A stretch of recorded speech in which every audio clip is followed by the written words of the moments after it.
Hello. Hi. Kumusta? Mm.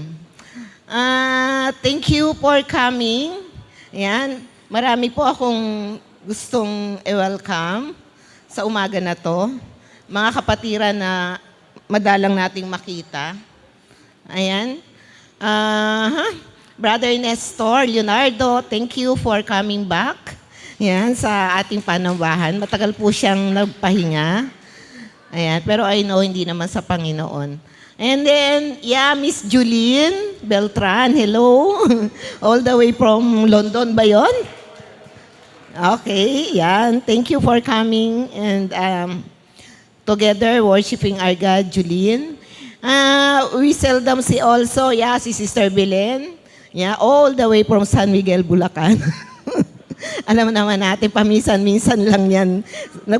Nagpaalam naman siya na minsan-minsan di siya makaka-attend, one of our board member. Ayan, ang asawa ng magandang si Sister Raisa, si Brian. Thank you for coming once again. Ayan, sino pa kaya? Hindi ko na po ma-pinpoint yung iba. Pero may bagong-bago po tayo. For the first time, I think, si Miss Myla Ducon ng Taal. Ayan, saan po siya? Baka po baka nahihiya. Ayan, welcome sa ating panambahan. Sino pong kasama mo? Siya lang. Thank you for coming. Ayan, and once more, thank you sa music ministry. Thank you for the unity in the spirit. Thank you for the good lineup of songs every time naman. Thank you, music ministry. Alam nyo po, every time that we were worshiping and may mga guest speaker akong katabi, I know and I can feel na talagang they are blessed sa pag-worship sa God. Not because of the music ministry, but because of the presence of God in our church. Glory to God po talaga. Papuri sa Panginoon. And then, for today, I am so excited. Are you excited also? I'm so excited. Really excited. Kasi natatandaan ko pa po the last time na nandito siya at nagsalita. Alam ko maganda yung topic pero I forgot. Ano na nga ba yun? I forgot ano nga ba yun? Pero alam ko talagang maganda. Alam niyo yon yung nare-recall niyo, this person, ito, okay ito, di ba? Although lahat naman. Pero may kanya-kanya po yung porte, di ba? Ayan, nasa na po ba? Siya po ay naging nakakilala sa Panginoon, sa mga hindi pa nakakakilala dito sa Kanya. Siya po ay nakakilala sa Panginoon sa Saudi Arabia, I think Jeddah, Saudi Arabia. Naging OFW doon, naging OFW siya doon. And alam niyo naman ang Panginoon, hindi siya limited ng panahon at ng lugar. Basta gusto kanyang tawagin, tatawagin kanya. Ayaw mo man, basta nasa puso ka niya at may special purpose siya sa buhay mo, tatawagin ka pa rin niya. Sabi nga, we cannot escape the love and the calling of our God. So ito po yung nakita ko kay kapatid. Ayun, siya po ay kaibigan ng church na to. May church po sila ni Pastor Ray Carino sa Kalantipay. Ang pangalan po ng church nila is Shelter of the Most High sa Kalantipay, Baliwag, Bulacan. Ayan, ang kapatid na ito ay nagtuturo din ng hermeneutics and theology. I think sa Saudi po siya talagang nag-train ng pagpapastor. And from now, 20 years na po siyang pastor. I think kasama na rin po siguro yung sa Jeddah. Kasi sa Jeddah, pastor na rin po siya. And nung matapos na po yung kanyang oras doon, dito naman po siya tinawag para mag-establish ng church sa Kalantipay, Baliwag, Bulacan. He is a father of 2 and a wife of Sister Lorena. Geos Church, let us give glory to God, to the life of Pastor Rico Castro.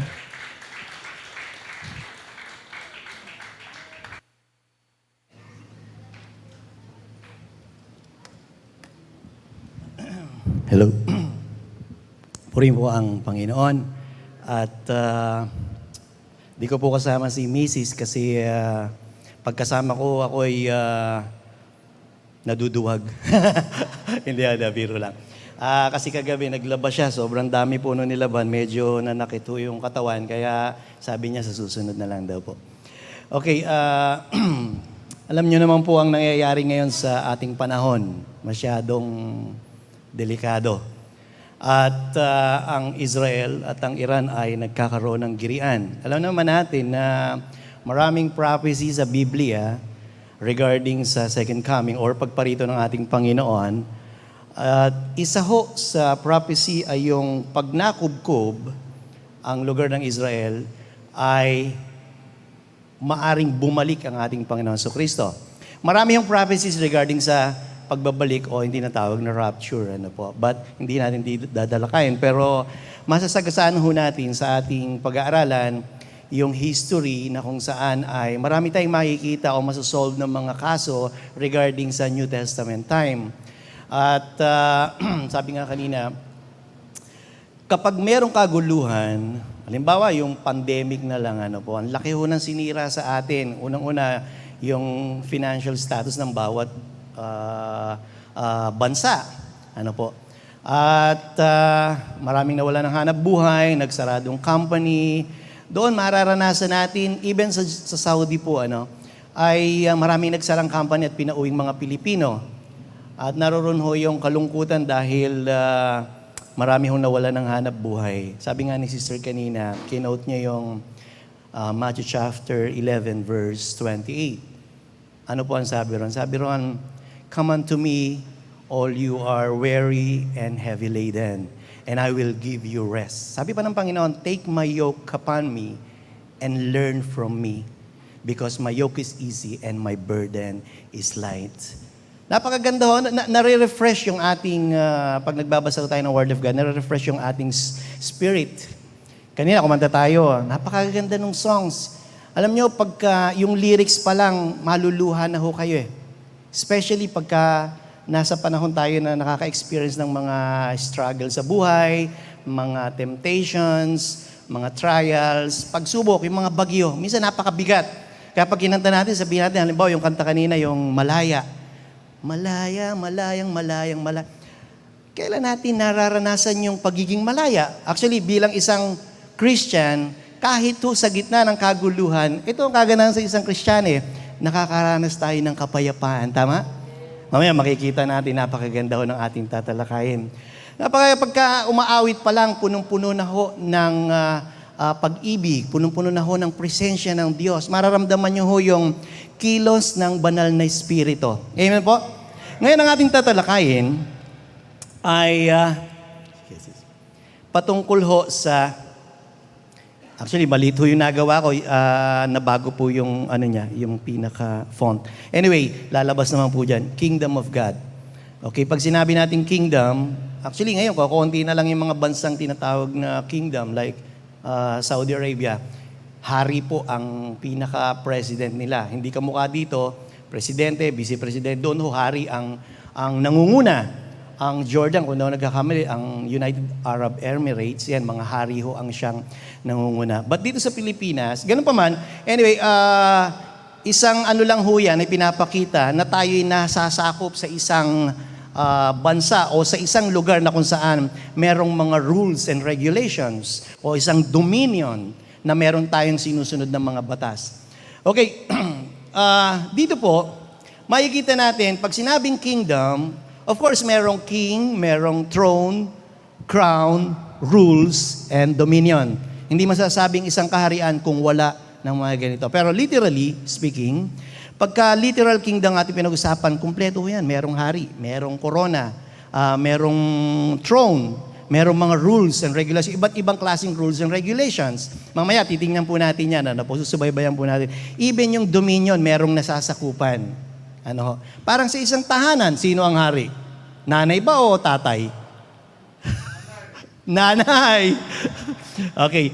Dito makita natin, sa Biblia, merong tinatawag na code. Sa Old Testament, sa Bible School, tinuturo ho ito. Merong code para malaman natin o makabisa agad yung 39 books ng Old Testament, lalo pag pinag-aralan nyo yung survey ng Old Testament. Ganon din ang New Testament time. Sa Old Testament, ito yung tinatawag na 5:12, 5:5:12.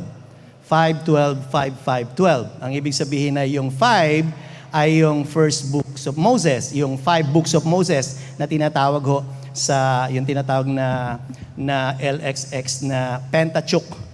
Okay, sa ibang salin ay okay, Pentateuch and 5 books of Moses, Genesis, Exodus, Leviticus, Numbers, and Deuteronomy. And then yung susunod po from Joshua to Ruth, yung 12 books na makikita natin. Lahat po yan from beginning hanggang sa Ruth ay puro historical po yan. Kinikwento niya lahat ng mga istorya sa Biblia, even ho sa genealogy, pagdating nyo sa 1st and 2nd Samuel. Okay.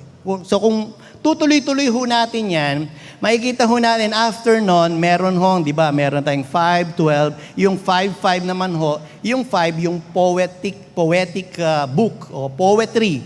Andyan yung Psalm, Proverbs, Ecclesiastes, Songs of Solomons, yan ho, kasama ho yan, yung 5. And then yung another 5, yan ho yung major prophet. Yung from Isaiah, Jeremiah, Lamentation, Ezekiel, Daniel, yung 5 ho yan. Bakit ho kaya tinawag na 5 major prophets yung books? Kasi sila ho yung pinakamarami o pinakamaraming chapters. Kasi yung susunod po dyan, pag sinabi, di ba, Isaiah, Jeremiah, Lamentation, Ezekiel, yung Hosea from Malachi, 12 books ng minor prophets kasi kakaunti ho yung chapter nila.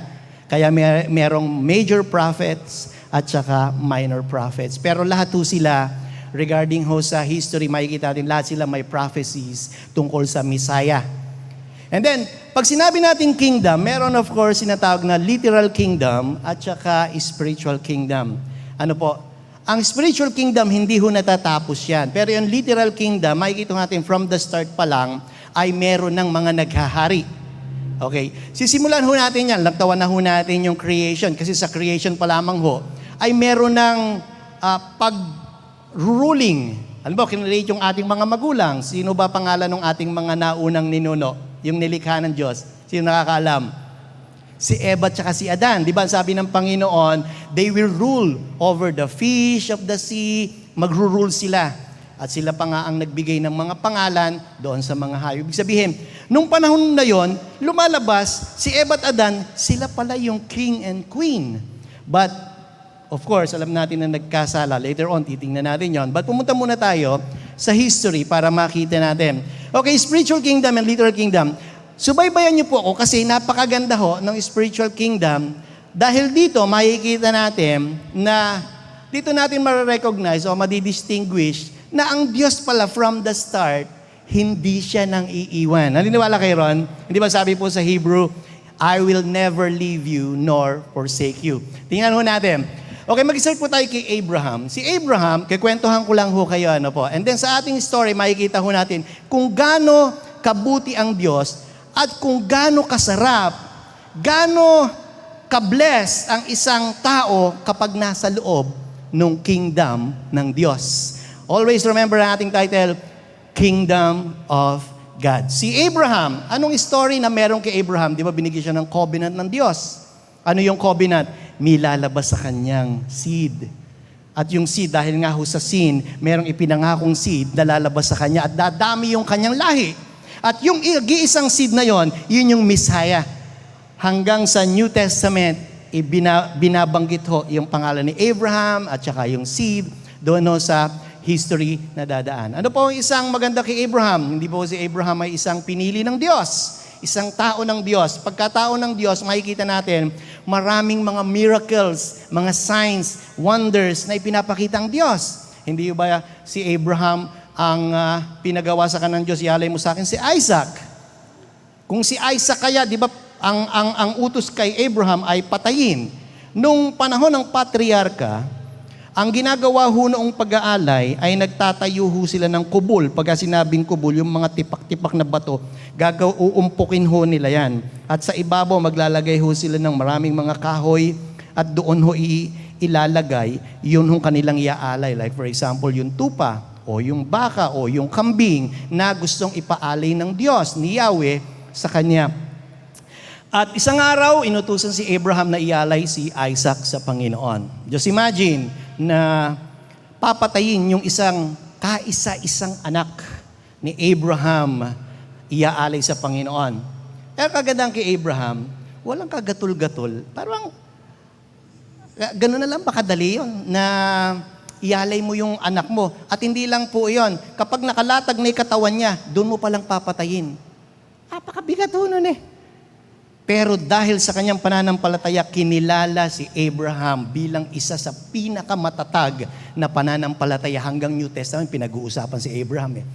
Kaya nga ho tayo habang nabubuhay, gumawa ho tayo ng mga bagay na pwedeng pagkakilanlang bilang isang Kristiyano. Dahil pag tayo ho namatay, pag may sumili po sa ating kabao, napakabait ng taong ito eh. Itong taong ito matulungin. Tsaka maka-Diyos. Ang mahirap ho, patay na ho tayo, pangit yung pinag-uusapan tungkol ho sa atin.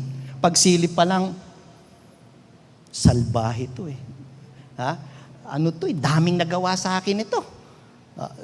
Yung mga bagay na kung saan yung tao maaalala ka, hindi dahil doon sa mga bagay na mataas ang iyong pride, kundi doon sa mga bagay na ang mapaparangalan ay yung Diyos na itinataas nung tao na may pananampalataya. And then after Nancy, Isaac, and then kay Jacob, alam naman natin sa panahon ni Jacob, ay may lumabas na 12 lipi. At isa roon na tinawag ng Diyos ay sino? Si Joseph. Si Joseph, alam natin na naging istorya ni Joseph, pinapasok sa Egypt. Hindi ba hinulog sa balon at binenta si Joseph ng kanyang mga kapatid? And then pagpasok sa Egypt, lahat yata ng parusa, lahat yata ng sakit ay naranasan ni Joseph. Nabilanggo, nahagupit, nabugbog, alang-alang kay Yahweh. Pero alam niyo po ba, minsan wala kayong mababasa na nagreklamo si Joseph doon sa kanyang experience. Kung tayo siguro yun sa panahon ni Joseph, Lord, naglilingkod naman ako. Nagsisilbi naman ako, bakit? Ganito ang dapat kong maranasan. Pero ginamit ng Diyos si Joseph. Kaya kung titingnan nyo, kung hindi po nangyari yung ipinasok sa Egypt si Joseph, lahat ho ng mga Israelita at walang lalabas na Israel. Walang lalabas ng mga Jew. Lahat ho patay dahil ho sa famine. Always remember, yung story po ni Joseph, meron siyang panaginip na kung saan 7 years famine at 7 years yung kasaganaan. And then nangyari po yun. After that, ang Egypt lang ho ang nakakapag-supply ng lahat ng food sa buong sanlibutan. Doon pumupunta ang mga bansa dahil wala na silang makain. Tingnan niyo po yung sovereignty ng Diyos. Yung tinatawag na kapag nasa loob pala tayo, marami hong literal na kingdom na noon eh. Yung kingdom ng Egypt, sakop sila, pero makita natin lahat ng ginagawa ng Egypt, puro pagmamalupit sa bansang Israel. Parang tayo, hindi pa tayo nangangarap na gumanda ang ating bansa. Amen? Lahat tayo maging maunlad ang Pilipinas. Nananalangin tayo na gusto ko ang presidenteng ganito. Di ba nagkaroon tayo ng presidente? Ilang presidente nang dumaan. Pero laging failure ang nating nararanasan. Saan kaya natin matatagpuan yung kapayapaan? Saan kaya natin matatagpuan yung peace of mind? Yung mga bagay na dapat na ipinapangako ng Diyos, saan natin matatagpuan yun? Dito makikita natin na kahit sa kinatatayuan natin, meron hong peace. Kapag nasa loob ho tayo nung kaharian ho ng Diyos. Just imagine mga prophets, mga pinili ng Diyos, hindi nag-aalala sa kamatayan eh. Eto, halimbawa, ang Israel, ginegera na ang Iran. Ginegera na rin sila. Paano kung makubkub ang Israel? At halimbawa, dumating bigla ang Panginoon. Naka-ready ho ba tayo? Naka-ready ho ba tayong humarap sa Diyos? Lord, sandali, bigyan mo pa ako ng pahabayon pa yung gera. Makapaglingkod ako sa iyo. Pahabayon pa ng konti yung buhay ko o bago ka bumalik.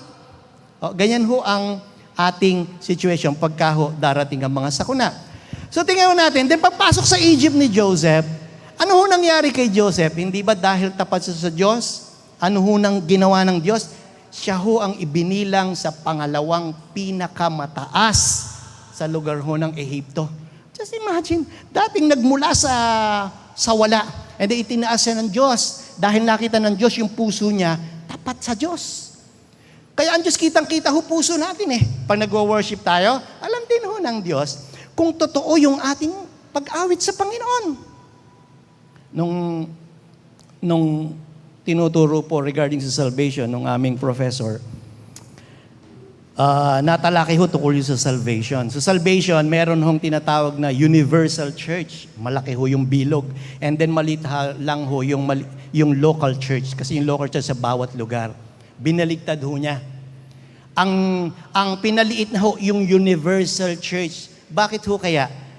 Kasi ho, tingnan niyo po ang sabi ng Panginoon, hindi lahat ng tumatawag sa akin, Panginoon, Panginoon. Maraming professing Christians. Maraming nagsasabing ako'y Christians. Pero yung bang pagiging totoong Christian ay na-establish sa atin habang tayo ay, lahat tayo ay nagkakasala. Every time, every day, nakakapagsip tayo ng masama o nakakagawa tayo ng hindi maganda sa Diyos. Ang inihintay lagi ng Diyos, lumapit ka at humingi ng kapatawaran. But bilang isang Christian, minsan nakakaligtaan natin yung mga bagay na ating obligasyon sa Diyos na sumunod doon sa kanyang kalooban. Ngayon, pagdating ho doon sa Egypt, makikita natin ang ginawa ng mga Ehipto. Dumadami kasi ang mga Israelite. In 430 years to be exact, ay nabilanggo o pinahirapan ang mga Israelita. Sino nagpalabas sa kanila? Ang ginamit ng Diyos? Si Moses.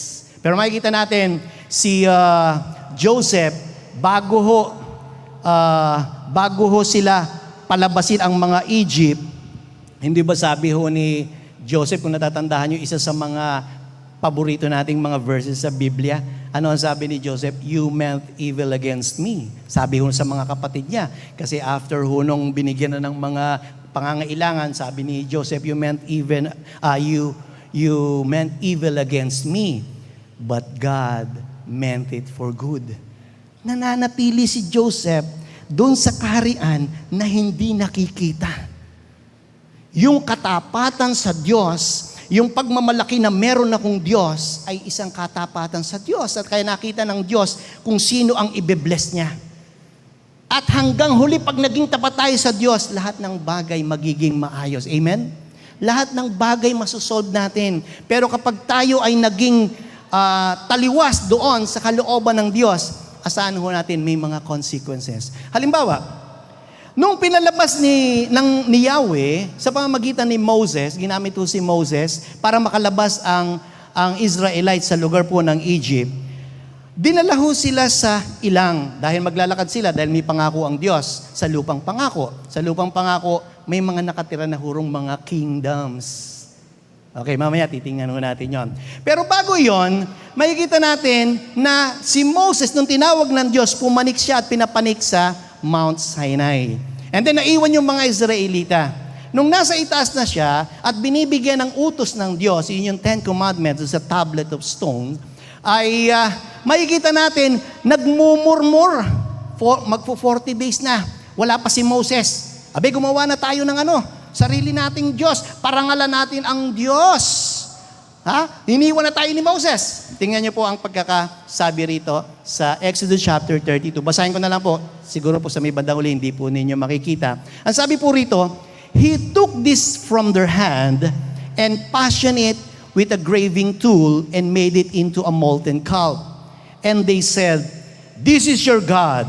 Ang nagsasalita po si Aaron. Ano po? At makita natin si Aaron, inutusan ng mga Israelita na gumawa ng gintong guya. Kinulek po ni Aaron ang lahat ng mga gold earrings, bracelet, lahat ho ng ginto, tinunaw ho iyon. At nagmolde ho siya. Dahil isa ho sa mga trabaho niya ay nagmomolde.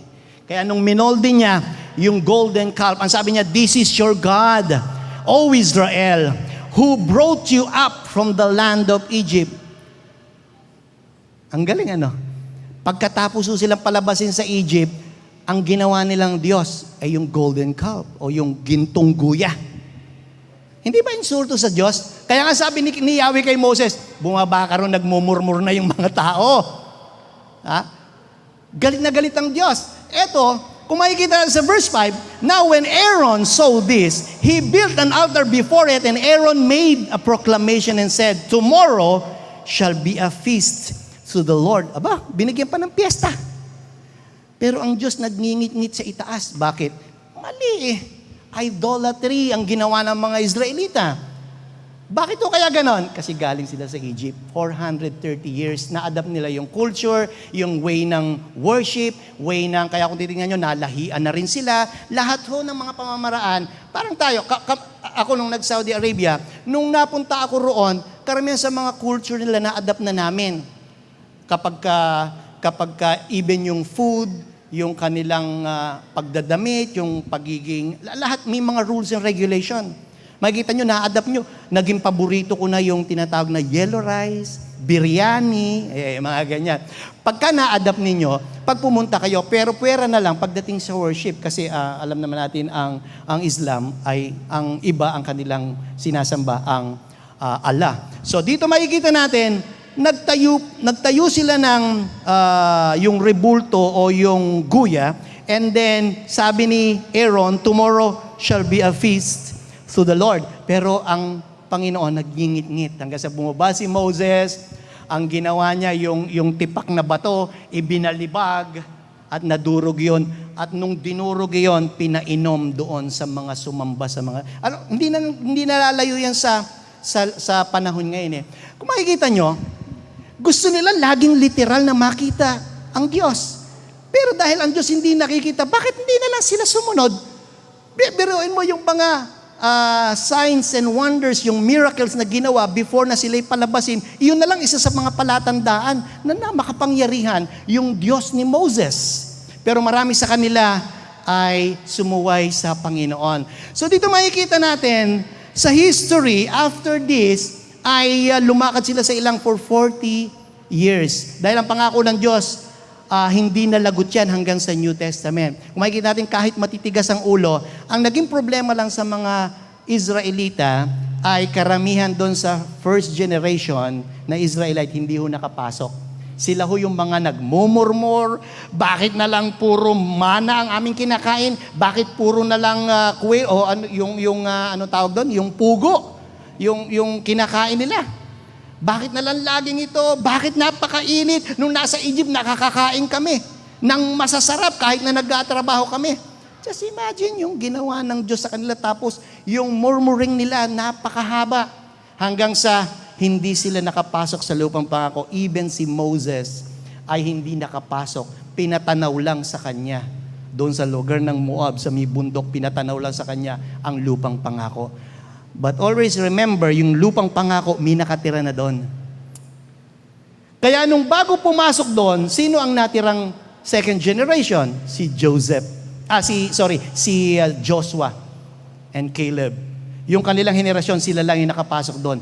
Pero hindi madali. Bakit? Alam naman natin na may mga kingdom na ron. Ngayon, ikwento natin, pagdating doon sa history ng may mga hari doon sa lugar na yon, kailangan sakupin nila. Kasi doon, yung lugar na yon ay ibinigay ng Diyos para sa kanila, yung lugar ng Canaan. Kaya makikita natin, ang lugar ng Canaan, nandyan ang Jericho, nandyan ang Ai, marami hong mga lahi dyan at mga kingdoms. Moabites, Ammonites, lahat ho ng nights, nandyan dyan lahat. Even yung mga giants na natitira, even yung lahi ni Goliath nandyan dyan. Kaya nung nagpadala si Joshua, doon pa lang sa nagpadala siya ng spy sa bawat kingdom, nakita nila, hindi natin kayang pasukin to. Abe, para lang tayong grasshopper o para lang tayong mga tipaklong. Ibig sabihin, maliit lang tayo, kayang-kaya tayong durugin. Pero anong nangyari, nakita natin? Si Joshua naging tapat doon sa kaharian ng Diyos. Walang ibang ginawa si Joshua kundi sumunod sa Diyos. Papapasukin sila sa lupang pangako. Sino o anong kingdom yung unang pinasok ni Joshua? Sino po nakakaalam? Jericho. Yan. Yung Jericho, isa sa pinakamalaking kingdom sa lugar ng Canaan. At napakatataso ng kanilang mga, tawag doon? Yung mga pader. Mahirapan silang pasukin. Pero makita natin, merong isang ginamit ang Diyos dahil nagpadala ng spy si Joshua. May isang ginamit ang Panginoon sa lugar na yun. Alam niyo kung sino? Si Rahab. Kilala niyo ba si Rahab? She's a prostitute. Prostitute ho siya. Si Rahab, isa sa mahalagang, pero kahit makasalanan, binibigyang importance ng Diyos eh. Nililinis lahat. Kaya nung nakita ng Diyos na si Rahab ay yung puso niya ay magiging tapat sa kanya. Iniligtas si Rahab kasama ng buong pamilya. Alam mo, may sinabi si Rahab sa chapter 2 before na masakop yung Jericho. Alam niyo yung sinabi ni Rahab? Alam niyo ba na natutunaw yung puso namin dahil alam namin na kami magagapi at alam namin na dudurugin kami ng Diyos ninyo. Just imagine. Alam na nung, dahil siyempre kingdom, may pride yung hari. Hindi, lalaban tayo. Pero karamihan doon, alam nila na sila'y matatalo. Alam nila na wala silang kalaban-laban sa Diyos ng Israel. But before that, sa chapter 5, doon sa chapter 4 pa lang, nag-utos ang Diyos. Ito maganda eh. Mapapag-isip kayo eh. Chapter 4, inutusan ni Yahweh ang mga Israelita, lahat ng lalaki magpapatuli. Lulusob sila sa Jericho eh. Bakit ka magpapatuli? Hindi po ba? Totoo ito. Basahin nyo yung Joshua. Pero makita nyo, sa history ng Biblia, kaya walang ibang dapat mataas kundi ang Diyos eh. Lahat ho ng karakter sa Biblia, even Abraham, Isaac, Jacob, Moses, lahat ho yan, even pagdating ho ni Paul, ang itinaas nila ay ang Diyos. Ang daming mga leader ngayon, ang tinataas yung kanilang sarili, ang kanilang pangalan. Alam niyo, ang mga prophets, nagpapakamatay para maitaas yung nag-iisang makapangyarihang Diyos na nagliligtas sa kanila.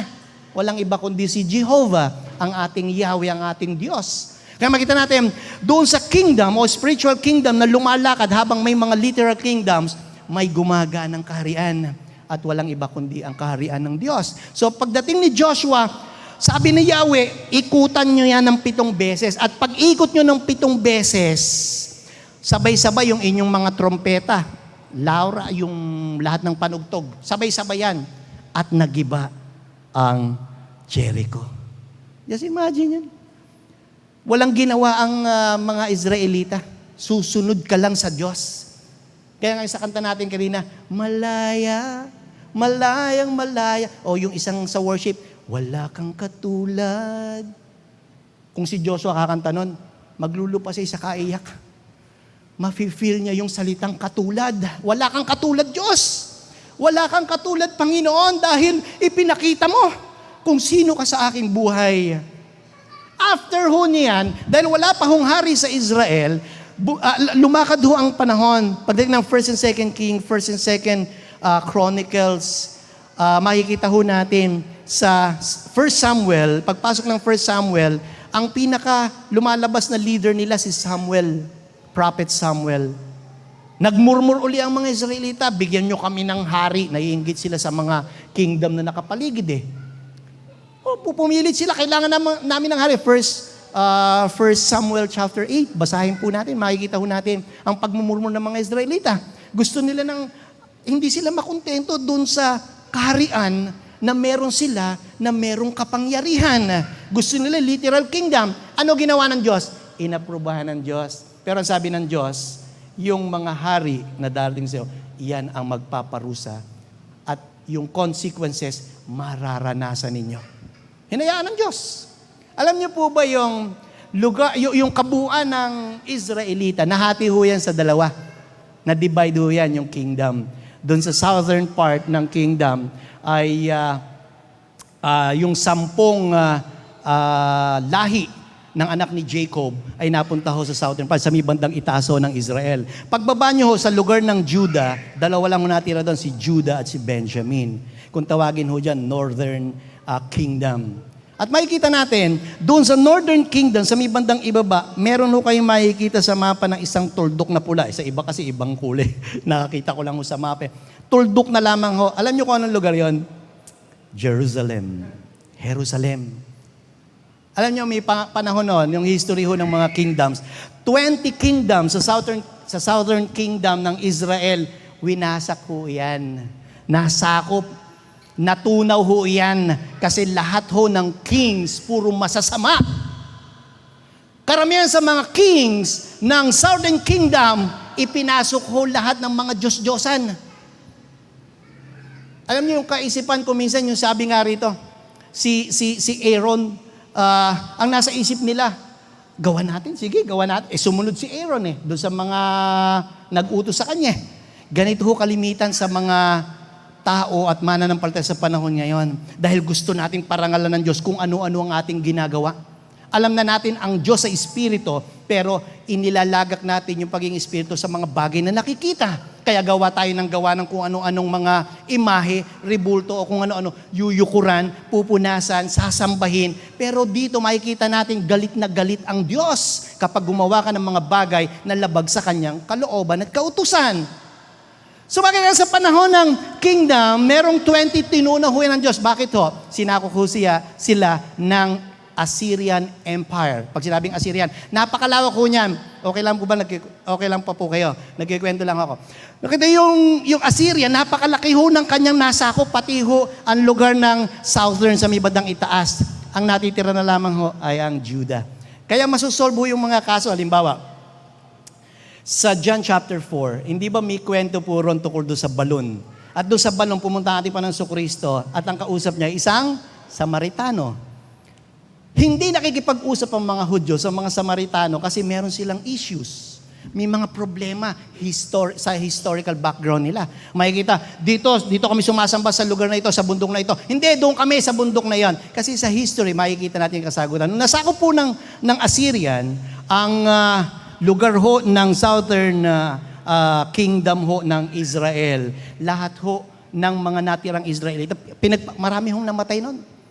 Kumbaga, parang talagang, kung alam nyo yung kwento ng Schindler's List, di ba, milyon ho pinatay na Hudyo. Doon, hindi lang milyon. Napakarami hong dumanak ng dugo. And then, yung mga natirang Israelita, pinagkakalat ho yan.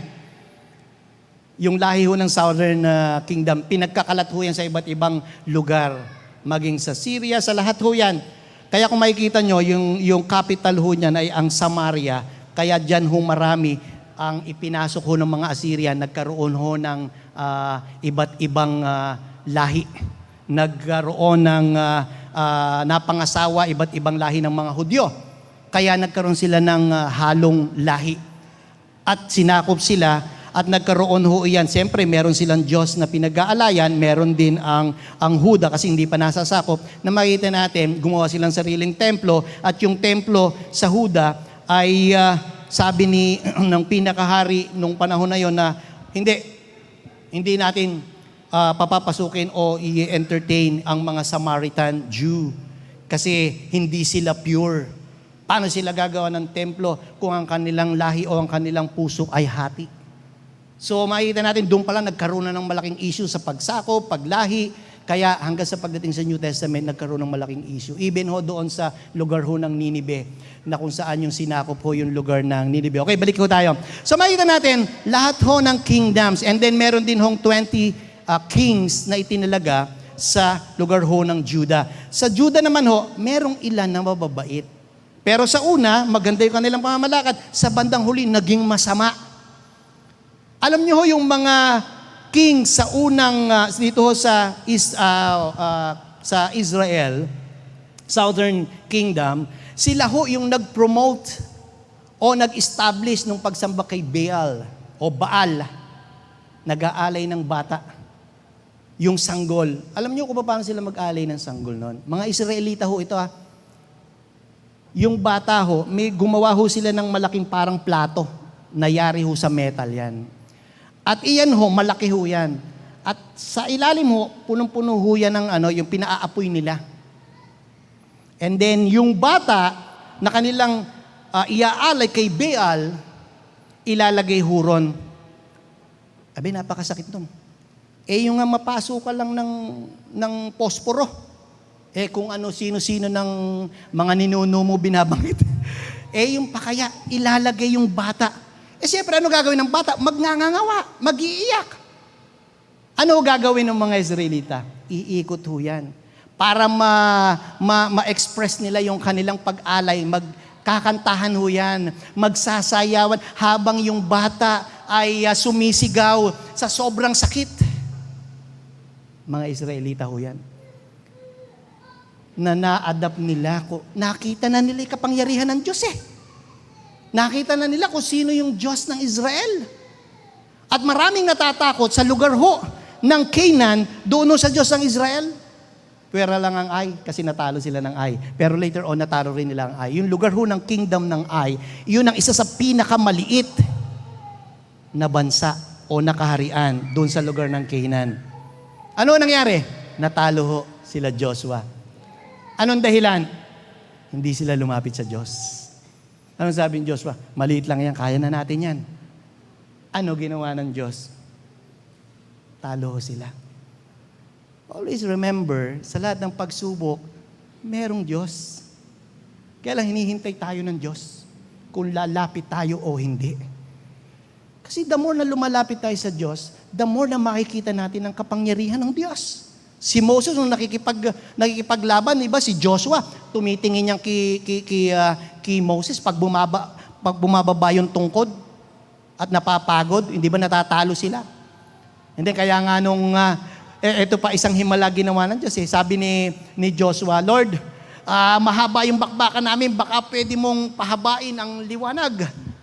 Ano sabi ni Yahweh? Hindi ba humingi siya na pahintuin yung araw? Sa Joshua chapter 10, verse 13, ang sabi ni Yahweh, sige, pinagbigyan si Joshua. Ano sabi ni Joshua habang nakikipagdigma sila? Araw, hinto! Huminto ang araw sa maghapon. Pag ini-imagine ko nga, sabi ko, kung ibabalik pala yung panahon ng mga Israelita, at tayo kaya yung mga Israelita, ano kaya maalala natin? Ano kaya gagawin natin pagka meron ng Diyos, tapos sumasamba pa tayo sa ibang Diyos? Di ba? Parang, kaya ang Panginoon, He is a God of He's a jealous God, sorry. Bakit siya nagsiselos? Parang tayo, may mahal ka na. May mahal ka pang iba. Sino magsiselos yung... Kaya ginawa ng Diyos, may ginawa ng Diyos kay Prophet Hosea. Sino alam ng story ni Prophet Hosea? Sabi ni Yahweh, sige, magpakasal ka o asawahin mo ang isang prostitute. Prophet. Nakakahiya yung prophet. At kahiya-hiya sa buong Israel. At nahihiya ang buong Israel dahil isang propeta ang napangasawa isang prostitute. Pero hindi natin alam, may plano ang Diyos at yung palang plano na yun ay para sa kanila.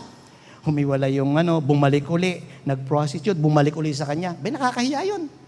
Pero ang Diyos mismo nagsabi sa kanila, yung prostitute, sinisimbolo yon nung bansang Israel. May Diyos na kayo. Meron na kayong pinaglilingkuran, pinakitaan ko na kayo ng lahat ng kapangyarihan. Pero kung sino-sino ang inyong niluluhuran, kung sino-sino ang inyong pinagsisilbihan at sinasamba. Kaya makita natin, sa history pa lang, sa mga kingdoms, balik ko tayo sa kingdoms ni Benjamin, ng Judah, meron hutong maliit na data, yung Jerusalem. Alam niyo po ba sa history, sa 2 Kings, ay kinubkub ho ito. Pero hindi naman ang Assyrian, ng Babylonia naman. Actually, nasukob din itong lugar ng Northern Kingdom sa ibaba. Nasukob sila lahat. Kaya lang, bago masukob, dahil noon, depende sa mga hari, kung ang hari talagang lumalapit sa Diyos, maka-Diyos, tinutulungan ng Diyos. Pero pag hindi, mag-suffer kayo. Ang Jerusalem, napakaliit. Nasakop na sila ng Assyria. Nasa ibandang ibaba ang Babylonia. Nakapaligid ho sa kanila. Sorry, yung Assyria, kasi ang Babylonia nasa ibaba pa before sila masakop. Yung first na pagsakop ay sa Assyria. Nung sila ay sasakupin na nakapaikot ho sa kanila, lahat ho ng soldiers o lahat ng mandirigma, lahat ng magagaling na mga mandirigma ng Assyrian Empire. Kasama ho yung hari ng Assyria na nakapaikot ho ron. Sa Biblia, sinabi ng Biblia kung ilan eksakto yung lahat ng sundalong nandoon. Alam nyo kailan? 185,000 soldiers. Mga sundalo ho ito, mga sundalo ito, mga papalaban ho ito. Mga pamatay ho ito. Jerusalem, napakaliit. Pinalibutan lahat. Siyempre, kung tayo nasa loob nung lugar ng Israel, matatakot tayo. Sino asahan natin? Kaya nanlulumo na yung mga Israelite. Yung lugar ho ng Juda na yun, doon sa Jerusalem, nanlulumo, wala na silang pag-asa. Pero may magandang nangyari. Alam niyo, pagising ho ng mga Israelita, nung tumanaw ho sila sa paligid, 185,000 na mga papatay sa kanila. Bulag taho lahat. Wala akong lumaban sa kanila kahit isa. Pagising nila, patay lahat yung 185,000 soldiers ng Assyrian Empire. Napakagagaling ito. Bakit ho? Dahil nagpadala ang Diyos ng isang anghel. Just imagine, kung gaano makapangyarihan ng Diyos pag nasa loob ka ng kingdom ng Diyos. Tayo, dumadaan nasa ibang kingdom tayo. Nasa pag-aari tayo ng Pilipinas. Pero may sariling kingdom tayong ginagalawan. Yan ang kingdom ng Diyos. Mamaya titingnan pa ho natin. Hindi pa ho tayo nangangalahati. So, makita natin, yung kapangyarihan ng Diyos, ipinapakita sa mga mananampalataya. Kaya makita natin sa history, ang daming mga 185. Si Joshua sa chapter 5, nung lalaban sila sa before lumaban sa Jericho, may nagpakita kay Joshua. Isang general na galing sa langit, isang angel na galing sa nag-iisa lang. Iyong pala yung tutuwang sa kanila. Kaya ginawa ni Joshua? Ang ginawa ni Joshua, sa anong mapapaglingkod ko sa iyo, Panginoon? Sabi ni Joshua, sabi niya, tanggalin mo ang iyong pangyapak dahil ang kinatatayuan mo ay banal na dako. Pag sinabi yung banal na dako ng Biblia, ibig sabihin, ang Diyos naroroon. Napakahirap kung ma-experience yun. Yung makita, maramdaman mo ang Diyos personal. Ha? Si Moses, nung nakita niya yung burning bush, ang sabi ng kwento ni Moses, doon sa burning, kasi si Moses nagkwento nung book of, nung nakita ni Moses, nasusunog pero hindi naman natutupok yung halaman.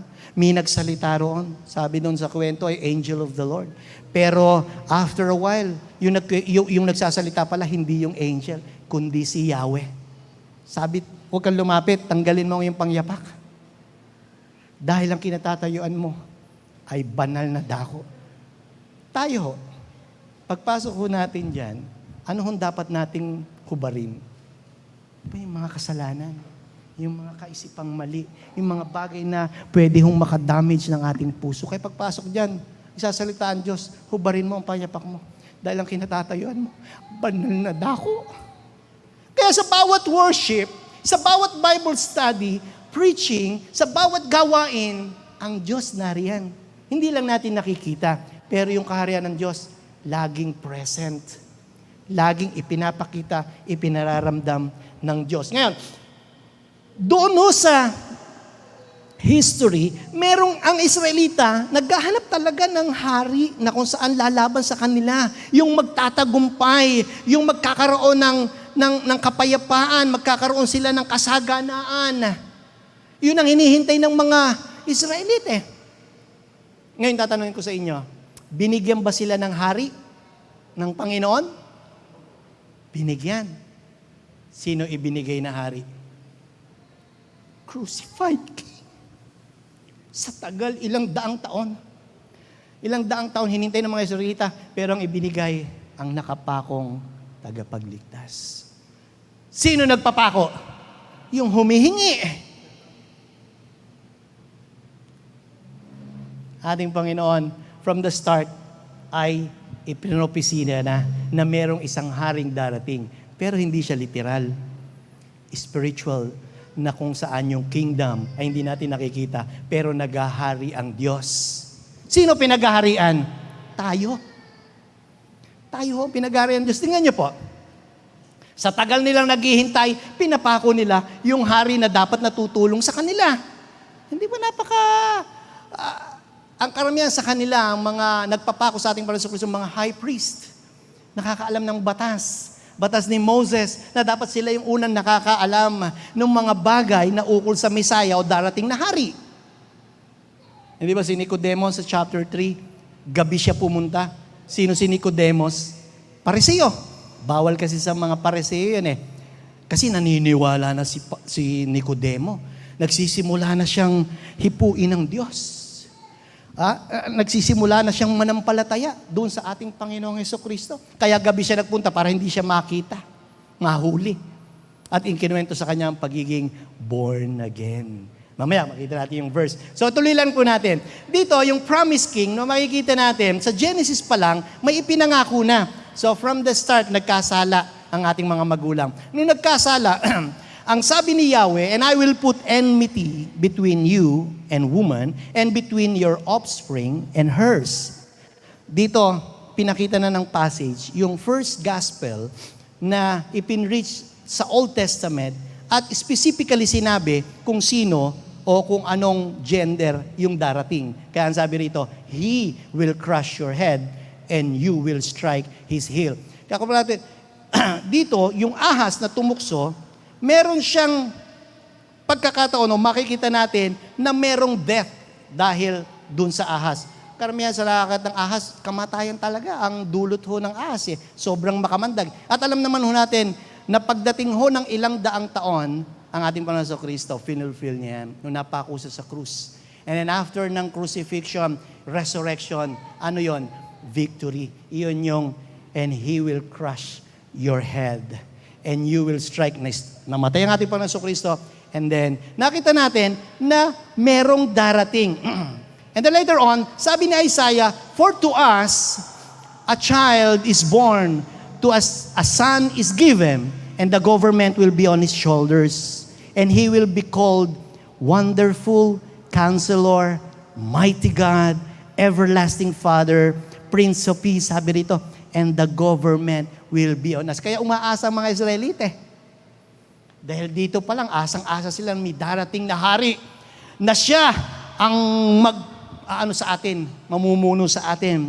And he will called Wonderful Counselor, Mighty God, Everlasting Father, Prince of Peace. So 2 Samuel, verse 12 in chapter 7, when your days are complete and you lie down with your fathers, I will raise up your descendant after you, who will come forth from you, and I will establish kingdoms. May ini-establish ng kingdom. Pero makikita natin from the start pa lang, gumagawa na ang Panginoon sa loob ng kaharian. And then dito makikita natin, He shall build a house for my name, and I will establish the throne of His kingdom forever. Iyan ay ang ating Panginoong Jesucristo pagdating. And I kept looking in the night vision, sabi ni Daniel, and behold, with the clouds of heaven, one like a son of man was coming. And he came up to the ancients of days, was presented before him, and to him was given dominion, glory and a kingdom that all the peoples, nations, and men of every language might serve him. His dominion is an everlasting dominion which will not pass away, and his kingdom is one which will not be destroyed. Sa panahon ho yan ni Daniel. Sa panahon ni Daniel, nasakop na ho sila ng haring Nabucodonosor o yung tinatawag na Babylonian Kingdom. At nakita natin sa story na kung saan doon sa loob ng kingdom, meron pa rin mga pinipili ang Diyos, si Shadrach, Meshach, Abednego, na pinaluhod doon sa malaking rebulto. Silang tatlo lang ang hindi lumuhod. Anong ginawa sa kanila? Pinapatay ng hari. Inihulog doon sa 7 beses na pinainit na pugon at hindi sila nasunog. Hindi sila kailan kahit amoy ho ng apoy, wala hong bakas doon sa kanilang mga damit. At ang sabi ni Harang Nabucodonosor, tingnan nyo, di ba 3 lang yung ating inihulog? Bakit may isa silang kasama? Bakit may isa silang kasama? Umiikot-ikot lang. Alam nyo kung bakit yung 3 nandun sa kaharian ng Diyos? Yung kanilang faith, 100% na nagtiwala sa ating Panginoon. Another verse na makikita natin sa kingdom, okay, bibilisan na ho natin. Okay, dito ho, yung panalangin na inutos sa atin ng Panginoon sa Matthew chapter 6 and Luke chapter 9, di ba tinuruan tayong manalangin ng Panginoon? Sabi ng Panginoon, Our Father who art in heaven, hallowed be thy name. Your kingdom come. Your will be done on earth as it is in heaven. Bakit kaya sinabing on earth as it is in heaven. Because yung kingdom, alam niyo po yung kingdom na ipinangako ng Diyos, dalawang side ho yan eh. Isang parang kara krus, parang yung coins, merong kara, merong krus. Pero isang kingdom lang yan. Isang literal kingdom in the future, ibababa ng Diyos. At ipapa-experience ho sa atin literally yung literal na kingdom. Kaya lang, dahil hindi pa bumabalik ang Panginoon, nandun tayo sa spiritual kingdom. Na wala tayong ibang hari kundi ang ating Panginoong Hesukristo. Kaya makikita natin, ang sabi doon, your kingdom come, dahil nagsimula na po siya ng ministry. Bigyan ko kayo ng halimbawa. Dito po sa susunod na passage, sa Luke chapter 9, yung tatlong verses pong ito, yung Luke 9:27, Matthew 16:28, and Mark chapter 9, verse 1, ganito halos ang nasa saad. Ang pagkakasaad po ay ganito. Tingnan po natin mabuti. Dahil ito ho, ay naka-experience ng kaharian ng Diyos. Literally. Sabi nito, but I say to you, truthfully, there are some of those standing here who will not taste death until they see the kingdom. Hindi ho enter ang ginamit, kundi see the kingdom of God. Kaya kung makikita natin dito, but I say to you, there are some of those. Sino kaya yung mga some of those na to? Alam niyo po sa susunod na passage, laging una po yan 27. Sa 28 pababa, and then dito ho, dahil huling verses po sa chapter 16, verse 1 ng chapter 17 pababa. And then Mark 9:1, verse 2 pababa. Alam niyo ho kung ano kwento ron? Transfiguration. Yung ating Panginoon Jesucristo sa bundok, nung pumalik para manalangin, sino kasama niya? Si James, si Peter, James, and John. Yung tatlong ito. Ito ho yung binabanggit, some of those standing here who will not taste death until they see the kingdom of God. Nung ating Panginoon Jesucristo nananalangin, hindi ba nagliwanag siya? Si Peter halos kagagaling lang sa tulog. 3 beses sila ginising ng Panginoon. Nung ating Panginoon Jesucristo, nung nananalangin na, biglang nagningning. Napalitan yung kanyang nagliwanag. Parang na-convert doon sa tinatawag na glorified body. At may lumabas na 2 propeta. Sino po yon? Si Moses at si Elijah. Nakita natin yung, ibig sabihin, sila yung nakalasap. Yung kaharian ng Diyos, pinalasa po sa kanila. Just imagine, tagal ng patay ni Moses, tagal ng patay ni Elijah. Pero, totoo yung sabi ng Biblia, sabi ng Panginoon, ako'y hindi Diyos ng mga patay. Ako'y Diyos ng mga buhay. Kaya nga ang ating Panginoon Jesucristo, lagi nagbibigay ng example, Luke chapter 16, hindi ba namatay yung mayaman at si Lazaro? Yung mayaman napunta rin sa Hades, and then si Lazaro doon sa piling ng Diyos. And then, habang sila ay nandoon sa kabilang buhay, doon naman sa kabilang buhay na lugar po natin, sabi nung mayaman, Amang Abraham, baka naman pwede mo sabihan yung mga kapatid ko, same time na nagliliwaliw o nag-i-enjoy sa buhay ng kasalanan yung kanyang mga kapatid, samantalang siya'y naghihirap. Ang sinasabi natin dito, merong spiritual na gumikilos sa ating kalagitnaan. Unang-una, yung present ng Diyos sa atin bilang mga tao ng kingdom. Okay, sa Matthew chapter 4, verse 23, Jesus was going throughout all Galilee, teaching in their synagogues, proclaiming the gospel of the kingdom, and healing every kind of diseases, every kind of sickness among the people. Laging pinipreach ng Panginoon, kingdom, kingdom. Kasi isang araw darating yung literal na kingdom. Pero may kingdom na nag-i-stay na sa atin sa panahon ngayon. Tingnan po natin sinabi sa verse 20 ng Luke chapter 17. Now, having been questioned by the Pharisees, tinanong ho sa ng mga Pariseo, as to when the kingdom of God was coming, he answered them and said, the kingdom of God is not coming with signs to be observed, nor will they say, look, here it is. Ibig sabihin, hindi literal. Or, there it is. For behold, the kingdom of God is in your midst. Yun dapat nating maalala at maunawaan na kung saan tayo sa panahon ngayon, kahit narito tayo sa lupa, nasa loob tayo ng kingdom ng Diyos. Kaya lang hinahanap ng Diyos yung tapat na puso doon sa kanyang kaharian. Dahil the more na tapat, nakita mo ang kapangyarihan at miracles na ginagawa ng Diyos. Yung triumphal entry, the next day the great crowd had come for the feast, heard that Jesus was on his way to Jerusalem. They took palm branches and went out to meet him, shouting, Hosanna! Blessed is he who comes in the name of the Lord. Blessed is the King of Israel. Jesus found a young donkey and sat upon it, as it is written, "Do not be afraid, O daughter of Zion. See, your king is coming, seated on a donkey's colt." Napakaganda ho ng ginagawa po ng Panginoon. Sa chapter 18, verse 36, "My kingdom is not of this world.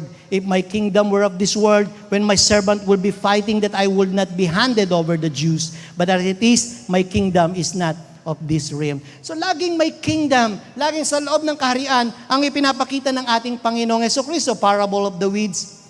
Sorry po, sa akin po yata yan. Hindi po ba? Sorry po. Okay, parable of the sheep and goats, parable of the net, lahat ho yan ay involve ang kingdom. Kaya pinapakita ho na kung saan tayo ho ay nasa loob ng kingdom. Especially doon sa mga hinahalimbawa ng ating Panginoong Jesucristo. Sa new birth, ang sabi ng Panginoon, Jesus answered and said to him, "Truly, truly, I say to you, unless one is born again, he cannot see the kingdom of God." Kanina tinignan natin, may nakakita at pinasilip yung kingdom of God doon sa mga alagad. "Truly, truly, I say to you, unless one is born of water and the Spirit, he cannot enter into the kingdom of God." Faith and love. Listen, my beloved brethren, did not God choose the poor of this world to be rich in faith and heirs of the kingdom which He promised to those who love Him? Kasi from the start pa lang ng Old Testament, pangako na ho yung kaharian ng Diyos. Kaya ang kagandahan ho, pag tayo ho ay sakop na ng kaharian ng ating Panginoon, lahat ng bagay pwede na, masasabi natin ng totoo yung mga bagay na ating, parang kanina nag-aawitan tayo, kaya sabi ko, every time na tayo umaawit, naluluha ako eh. Doon sa mga words pa lang na inaawit natin, mafe-feel nyo na yung presence ng Lord doon sa spiritual kingdom, na kung saan ang ating hari, walang iba kundi ang ating Panginoong Jesucristo. O, namatay siya, okay? Kaya lang may purpose, bakit siya namatay? Hindi naintindihan ng mga Israelite na yung isusugong binhi ay mamamatay para sa kapatawaran ng ating mga kasalanan. Hindi katulad ng mga Israelita, napakatitigas ng ulo. Sana hindi po tayo maging ganon. Habang tayo ay binibigyan ng Diyos ng pagkakataon para itaas ang kanyang pangalan, itaas ho natin. Ibuhos ho natin yung ating the best. Paano ho natin maipapakita ating the best? Magbasa ho tayo ng Word of God. Meron hong 39 books sa Old, meron hong, 29 sa New Testament. Kakamaitan natin, ang lahat ho na yan ay tinuturo lahat ng kabanalan, lahat ng bagay doon sa loob ng kingdom, doon sa loob ng kaharian ng ating Panginoon Jesucristo. Kaya sa pamamagitan ng pananampalataya, hindi na dapat natin binabalikan katulad ng mga ginawa ng mga Israelita. Narito tayo sa new covenant ng Diyos na ipinapakita. Di ba sabi po ng Panginoon, "Go and make disciples, baptizing them in the name of the Father and of the Son and of the Holy Spirit, and teaching them all that I commanded you," sabi ng ating Panginoon. And then nung Acts chapter 1, umalis na siya. Iniwan lahat ng dapat nating gawin. Pero ang nakakalungkot po, marami pong mga churches, maraming mga believer, imbis na gawin yung inutos, ang ginagawa yung mga hindi inutos ng Diyos. Bumabalik yung panahon ng mga Israelita, kaya kung bakit hindi tayo makaahon, kaya kung bakit hindi natin maawit ng gusto yung malaya, ako'y malaya. Wala kang katulad, O Diyos. Kung gusto nating ma-experience yon, at alam ko po, naniniwala ako, karamihan ho sa atin na experience na yung kaharian ng Diyos. Every time, every day, every minute, may miracles na gustong gawin ng Diyos sa ating kalagitnaan. Pero ayaw nating ialaw yung ating puso. Bigay ho natin. Alam nyo, minsan, kapag binigay nyo ho ang sarili nyo sa Panginoon, kung minsan may tinatanggal may inaalis. Nung naging Christian ho ako, nung ako nagpatuloy sa Panginoon, ang dami hong nawala sa akin. At saka noon, ayoko hong magpastor. Kaya yung mga tumataging magpastor, yun nung nagiging pastor pagka tumatanggal. Pumunta ako ng Saudi Arabia, akala ko makakaiwas na ako. Pero pagdating ko ron, first Friday, kasi ang Sunday doon, Friday yung pinakasamba. First Friday ko roon, nakasamba agad ako. Parang, hindi ka dyan, dito ka. Ganun ho ang Diyos. Ang kagandahan ho, pag nasa Panginoon tayo, aalagaan ho tayo ng ating hari. hindi ho tayo pababayaan ng ating Panginoon. Okay? Okay, in our conclusion, sabi po sa Revelation chapter 19, verse 16, and on his robe and on his thigh, he has a name written, King of Kings and Lord. Sigaw nga po natin, King of Kings and Lord of Lords. One more time, sabihin natin, Jesus, you are King of Kings and Lord of Lords. 1, 2, 3. Jesus, you are King of Kings and Lord of Lords. Tayo po'y manalangin. Panginoon, salamat po sa pagkakataong ito na ibinigay niyo po sa amin, Panginoon. Marami pa kaming dapat makita, Panginoon. Marami pang gusto kayong ituro sa amin sa inyong banal na salita, Panginoon, upang makita namin kung gaano kayo makapangyarihan, kung gaano kayo, Panginoon, ipinapakita kung gaano nyo kami kamahalo, o aming Diyos. Salamat po sa pagkakataon na mahaba pang buhay na binibigay nyo po sa amin upang kami patuloy na lumuhod, patuloy na lumapit sa inyo, Panginoon, at umasa, Panginoon, na Ikaw ang gagabay sa amin sa buong buhay po namin, O Diyos. Salamat po, Panginoon, sapagkat may kagalingan sa bawat karamdaman. Merong kaligayahan sa bawat kalungkutan naming Diyos. Sa mga problema, merong kaming solusyon. Walang iba kundi Ikaw, Panginoon, sapagkat kami ay nasa inyong kaharian, Panginoon. Ikaw ang aming hari na makapangyarihan at nagbibigay ng lahat ng aming pangangailangan. Kaya nga po narito kami, Panginoon, patuloy na lumuluhod sa inyo, Panginoon, at nagbibigay papuri sapagkat Ikaw, Panginoon, ang nararapat sambahin, nararapat pasalamatan, nararapat dakilain ng lahat ng inyong nilalang sa pangalan ng aming Hari, ang aming Panginoong Yesus. Amen and amen. Purihin po, Panginoon.